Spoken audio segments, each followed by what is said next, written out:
Bonsoir donc et bienvenue à cette conférence. Je suis Elsa Bouti des Amis de la Terre Midi-Pyrénées. Cette soirée est co-organisée avec les associations Les Amis du Monde Diplomatique Toulouse, Attaque Toulouse, France Nature Environnement Midi-Pyrénées, l'Université populaire de Toulouse et le réseau Sortir du nucléaire. En ces temps où la possibilité d'organiser des événements est réduite, il nous a semblé important, à l'occasion du 10 ans du début de la catastrophe de Fukushima, de faire un point sur la situation au Japon et de rappeler l'extrême dangerosité du nucléaire, ainsi que notre responsabilité devant les générations actuelles et futures.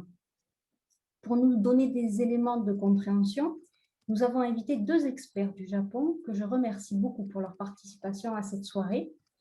Christine Fasser est socio-anthropologue, chercheure à l'université Panthéon-Sorbonne. Bonsoir Christine. Bonsoir. Vous avez coordonné un projet de recherche franco-japonais nommé Shinrai, je ne sais pas si ça se prononce comme ça, qui signifie confiance en japonais. Il s'agissait d'étudier les conséquences sociales et politiques de l'accident de Fukushima. Vous avez défendu la publication intégrale des rapports issus de ce projet, dont les conclusions n'étaient manifestement pas du goût de l'IRSN, qui vous a licencié pour insubordination en septembre dernier. À l'occasion d'un de vos déplacements au Japon, vous avez d'ailleurs rencontré Rémi Scossimaro, qui est aussi avec nous ce soir. Bonsoir Rémi. Bonjour. Et merci de vous lever de très bonne heure. Oui, bonjour. De très bonne heure, puisque au Japon, il est 5 heures. C'est ça. Voilà. Donc, vous êtes géographe, maître de conférences en langue et civilisation japonaise à l'université Toulouse-Jean Jaurès. Vous êtes depuis quelques années détaché à la maison franco-japonaise de Tokyo.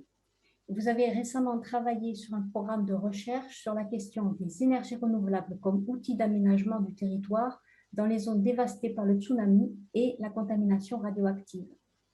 Avant de vous passer la parole, Rémi, je vais la donner à Marc Saint-Armand, militant aux Amis de la Terre Midi-Pyrénées, très investi sur la question du nucléaire, pour un rapide point sur l'actualité française. Oui, bonsoir Marc. Bonsoir, merci Elsa, bonsoir à toutes et à tous.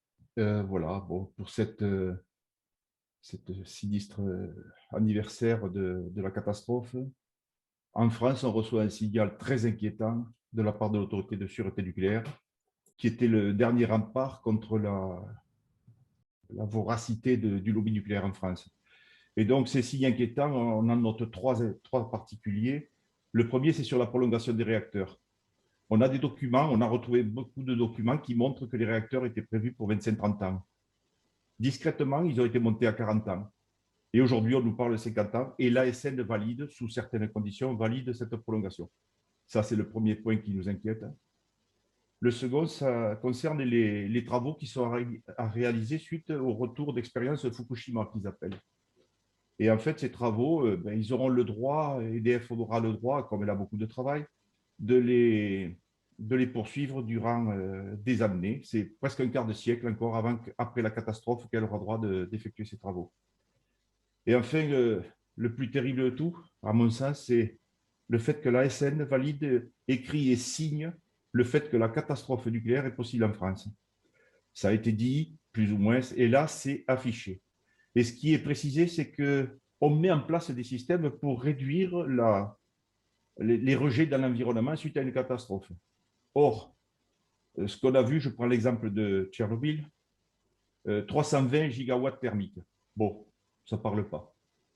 Eh bien, ça représente, vous prenez à Tchernobyl, tous les réacteurs qui produisent actuellement de l'électricité, vous prenez cette puissance électrique de tous les réacteurs, des 400 réacteurs nucléaires au monde, vous prenez toute cette puissance et vous la ramassez en une fraction de seconde dans le cœur de Tchernobyl. Voilà. Et on l'a vu, donc, les enceintes, il n'y a rien qui résiste à de telles puissances. Et donc, ça, c'est vraiment, de la part de l'ASN, c'est quelque chose qui nous pose vraiment problème. L'autre gros problème lors de l'accident, c'est ce qui est contenu, c'est André Paris, le réalisateur de l'Atlas suite à Tchernobyl à travers l'Europe. C'était le nombre de Curie qu'il y avait suite à une catastrophe nucléaire que contenait un cœur de réacteur. Bon, en fait, c'est 20 milliards de Curie. Ça ne parle pas. Sauf que suivant les normes internationales, si on prend le contenu d'un cœur à l'instant T0 au moment de l'explosion, comme celui de Golfech, par exemple, puisqu'on l'a à côté, ça représente à interdire en zone, selon les normes de la CIPR, les normes internationales, une planète à interdire à vivre dessus, voilà, selon les règles internationales. Pour un seul réacteur. Fukushima, on a vu, il y en avait 4.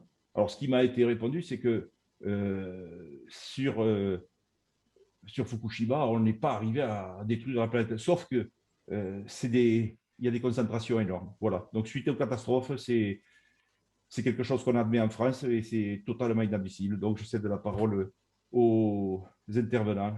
Merci.